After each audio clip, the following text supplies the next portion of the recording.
आपको पता है गोल्ड एंड सिल्वर का इतना ज्यादा गिरना जरूरी क्यों था? इसके पीछे यूएस एंड चाइना की इकोनॉमिक वार ही है। दुनिया की सबसे बड़ी इकोनॉमी अमेरिका आज ये चाहता है कि गोल्ड एंड सिल्वर की प्राइसेस लाजमी गिरें, और ये कोई मार्केट का एक्सीडेंट नहीं है, ये ना ही कोई टेक्निकल करेक्शन है, ये एक इकोनॉमिक वार है जो चार्ट्स के अंदर आपको नजर भी आ रहा होगा। और ये जो वार है ये चाइना और अमेरिका के दरमियान हो रही है। और अगर आप गोल्ड एंड सिल्वर के चार्ट्स को सिर्फ टेक्निकल नजर से देख रहे हो तो आप अभी भी आधी कहानी मिस कर रहे हैं। मेरा नाम है एसएम शाहिशा और आज की इस वीडियो में मैं आपको सिंपल अल्फाज में समझाऊंगा कि अमेरिका को मेटल से आखिर प्रॉब्लम क्या है, चाइना मेटल्स के जरिए से क्या गेम खेलना चाहता है, और मार्जिन हाई का असल रोला क्या है, और गोल्ड सिल्वर और चार्ट्स में अमेरिका वर्सेस चाइना की वॉर कैसे नजर आ रही है। वीडियो को आप एंड तक लाजमी देखिए, क्योंकि वीडियो के एंड तक आप चार्ट को बिल्कुल नई नजर से देख रहे होंगे। सबसे पहले हम चलते हैं चाइना के मेटल गेम की तरफ। देखिए, चाइना का लॉन्ग टर्म प्लान बिल्कुल क्लियर है। ये बात तो मैं अपनी पहले भी वीडियो में आपको ऑलरेडी बता चुका हूं कि चाइना लगभग 70% गोल्ड सिल्वर और कॉपर को प्रोसेस करता है, और इसके अलावा 90% रेयर अर्थ में भी चाइना का ही पूरा हाथ है और वो ही प्रोसेस करता है। तो इसका मतलब आखिर क्या है? एक्चुअली चाइना चाहता है कि दुनिया डॉलर बैक इकोनॉमी से निकलकर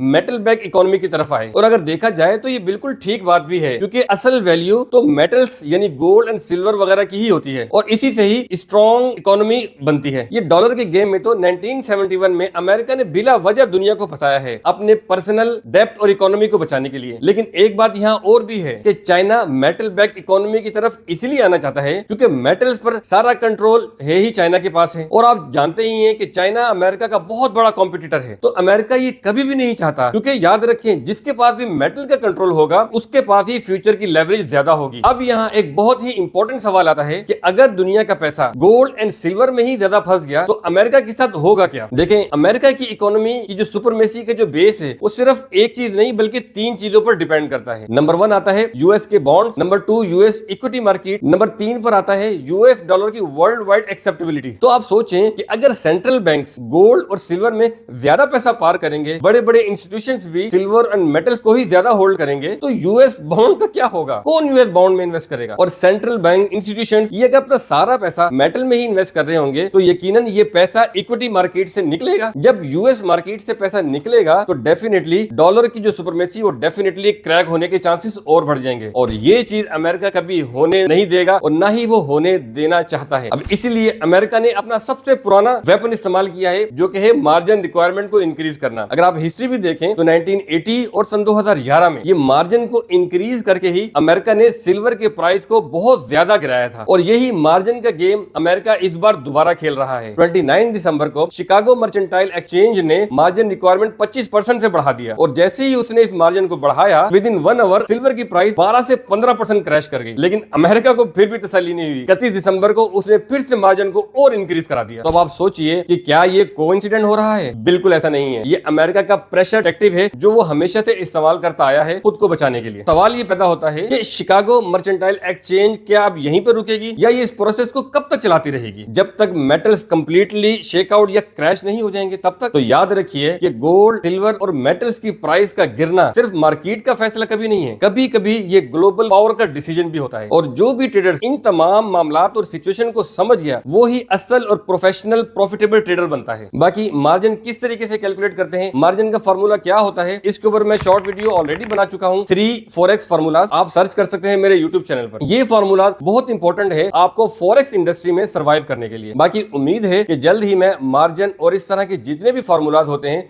जो कैलकुलेशन बेस्ड हैं, जिनकी बहुत सख्त जरूरत होती है फॉरेक्स मार्केट में कैलकुलेशंस और उनके नंबर्स को अंडरस्टैंड करने के लिए, उनके ऊपर मैं बहुत जल्द इंशाल्लाह लॉन्ग वीडियो बनाने वाला हूं, जिससे आपको फॉरेक्स के तमाम कैलकुलेशन बहुत आसानी से समझ में आ जाएंगी। बाकी keep in your mind, America कभी भी अपनी सुपरमेसी किसी के हाथ में या किसी के कंट्रोल में कभी नहीं जाने देगा, और ये मेटल्स का बहुत ज्यादा हाई जाना और फिर एकदम से गिर जाना या फिर गिरा दिया जाना, इन तमाम के पीछे अमेरिका का ही पूरा गेम है। क्योंकि अमेरिका कभी भी नहीं चाहता कि मेटल्स की डिमांड पूरी दुनिया में बढ़ जाए और इसका तमाम कंट्रोल चाइना के हाथ में रहे। बाकी 1980 में भी सिल्वर को हंट ब्रदर ने बहुत एग्रेसिवली बाइंग की थी, और इतनी बाइंग की थी कि सिल्वर की प्राइस $6 से $50 पर औंस चली गई थी। फिर जैसे ही अमेरिका को खबर मिली कि मेटल की प्राइस इतनी ज्यादा बूम कर रही है, और अमेरिका हमेशा से ये बात जानता है मेटल का ज्यादातर कंट्रोल यानी कि 90% कंट्रोल चाइना के पास है, तो अमेरिका ने फौरन मार्जिन को इंक्रीज किया और मेटल की प्राइस को डाउन किया। यानी कि सिल्वर की प्राइस पे इतना ज्यादा मार्जिन इंक्रीज किया कि सिल्वर की price with in the same day $50 से $11 पर ऑन आ गई थी। अब मैं चलता हूं मार्जिन गेम की तरफ कि एक्चुअली मार्जिन गेम होता क्या है। बेसिकली फॉरेक्स में मार्जिन वो छोटा सा अमाउंट होता है जो आपको अपनी ट्रेड ओपन करने के लिए रखना पड़ता है, यानी आपके टोटल कैपिटल का छोटा सा पोर्शन जो ब्रोकर या एक्सचेंज होल्ड कर लेता है ताकि आप लेवरेज के साथ बड़ी पोजीशन होल्ड कर सकें। इसके जरिए से होता यह है कि आप थोड़े पैसे लगाकर भी बड़ी पोजीशंस ले सकते हैं। और हुआ ये कि जितने भी बड़े बड़े इंस्टीट्यूशन थे उन्होंने छोटे पैसे से बड़ी बड़ी पोजीशंस होल्ड की हुई थी। तो जैसे ही मार्जिन इंक्रीज किया गया तो उनके पास वो पावर नहीं रही और उनको ओरिजिनल कैपिटल ऐड करना पड़ा या उनको ओरिजिनल कैपिटल से ही बाइंग होल्ड करना पड़ी, तो जो कि नॉर्मली इम्पॉसिबल होता है। तो इससे हुआ यह कि बड़े बड़े इंस्टीट्यूशंस ने अपनी होल्डिंग क्लोज की और उससे सिल्वर की प्राइस बहुत ज्यादा डाउन हुई है। लिहाजा अब हमने जब भी मेटल्स पर ट्रेड करनी है तो हमने बहुत ज्यादा एहतियात से ट्रेड करना है, अपने कैपिटल को देखते हुए रिस्क लेना है। अग्रेसिवली ना तो बाइंग करनी है और ना ही होल्डिंग करनी है और ना ही एग्रेसिवली सेलिंग करनी है, क्योंकि दो हाथियों की लड़ाई में फिस्सा घास ही है और कहीं ऐसा ना हो अमेरिका और चाइना की लड़ाई में आप अपना कैपिटल खो ना दें। उम्मीद करता हूं आपको इस वीडियो से नॉलेज मिली होगी और आगे आपने अपने ट्रेडिंग में क्या एक्शन लेना है उसका भी आइडिया आपको अच्छे से मिल गया होगा कि no big risk, no panic, no over trading, no long holding, with small capital, trade with proper risk management, be humble, be relax. देखिए मार्केट में जो भी उतार चढ़ाव होता रहता है आपने उससे पैनिक नहीं होना है, आपने अपने रूल्स को ही फॉलो करना है और अपने रूल्स को फॉलो करते हुए आप ट्रेड करते रहें, इंशाल्लाह आप प्रॉफिटेबल ही रहेंगे। इसी तरह की मार्केट की नई अपडेट्स के लिए हमारे चैनल को सब्सक्राइब लाजमी करें और बेल आइकन पे लाजमी क्लिक करें ताकि आपको नोटिफिकेशन मिलता रहे। बाकी मिलते हैं नेक्स्ट वीडियो में, मुझे दुआओं में याद रखिएगा। Good bye.